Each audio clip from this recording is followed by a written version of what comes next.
Well, meanwhile, the king and all his retinue, so his servants and everybody was coming down the hill. The king was in the front on his huge horse riding down. He had Snickersnapper, his giant sword from Odin. He had his Kemper man, he had everybody. And way, way behind him was his daughter, Gwendolyn. She was there as well, looking very worried, let's just say. And all the cliff tops were all starting to fill up with all the people of Orkney all coming to watch. And everybody did have something to watch. They could see a tiny boat going all the way up, right to the mouth of the Stoorworm. And Assipattle wasn't afraid. He got closer and closer, and the Stoorworm was looking ahead like this. And it wasn't looking at Assipattle. I don't think it even saw him because his boat was so small. And Assipattle noticed that every now and again, the Stoorworm would open its mouth and breathe in, gulp in tons and tons of water.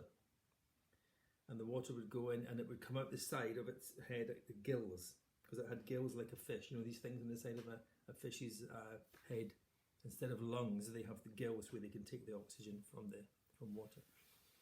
And Assipattle then had his plan.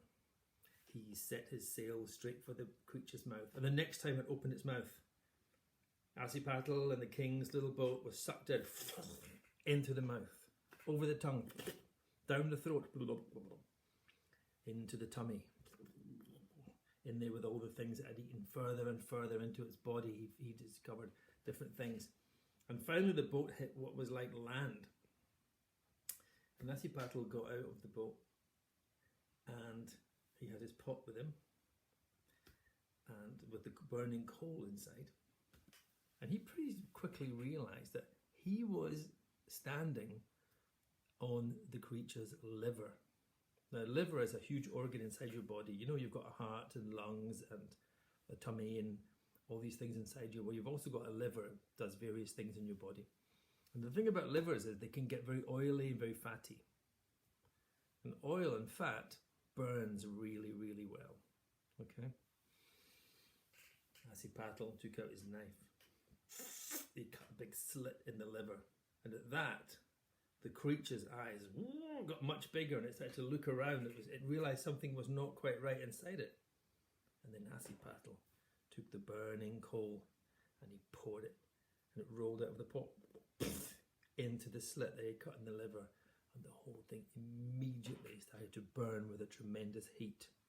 And at that, the poor creature went into terrible, wild convulsions. Its body was wriggling this way and wriggling that way. It curled up into a ball. It stretched out long like a stick. It turned over 50 times. It roared around the bay and its mouth opened wide, and Assipattle came out of it in his boat like this, all the way out of the mouth, across the water, up onto the beach. And everybody turned around and watched the monster roll this way and that way, and out of its mouth he coughed out some of its teeth, and its teeth all came out, flew to the north, and they landed in the water. And these teeth still lie in the water today, and they are now called the Shetland Islands. Coughed again, the rest of its teeth flew out to the northwest. And if you ever see those islands, the Faroe Islands, they just look like big jagged teeth sticking out of the water. And then the tongue came out and it flopped in a huge curve. And all the land between Denmark and Sweden was pushed under the water, and the sea rushed in. And it rushed in a big curving shape like this. It still exists to this day. And the Mester Stoorworm itself shriveled up into a giant ball and lay out in the middle of the ocean. And if you look out there today, there's a big, big island called Iceland. And that island is always smoking and burning. There's volcanoes there. Hot water scooshes up from under the ground. The ground, if you touch it, in some places, it's too hot to even touch. And that's because the coal still burns brightly in the belly of the Stoorworm that turned into an island. The king watched all this.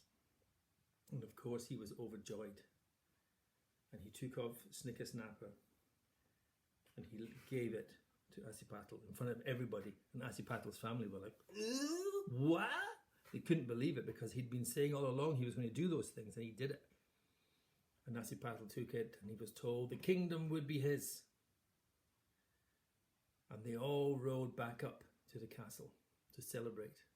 When they got to the castle door, a servant came running out with some bad news. The sorcerer and the wicked queen were so sure that the king would be killed by the Stoorworm, that the princess would be eaten, that it would just be terrible for them. They were sure that they would be the next king and queen. And the sorcerer had even been practicing sitting in the king's throne, his big chair. The sorcerer had been sitting there and practicing giving orders to everybody. And the queen was sitting beside him. And they were practicing being the new king and queen of Orkney. Bring them to me, said the king. I shall show them no mercy. And at that, people said, well, we can't bring them, because when they heard what happened with Assipattle, they fled. They got on their horses and they just got out of here. We'd never catch them. Only the fastest horse in the world could catch up with them. And Assipattle said, leave this to me. He blew through his whistle. And his father was also close by. He was like, so that's where that whistle went. And off he went.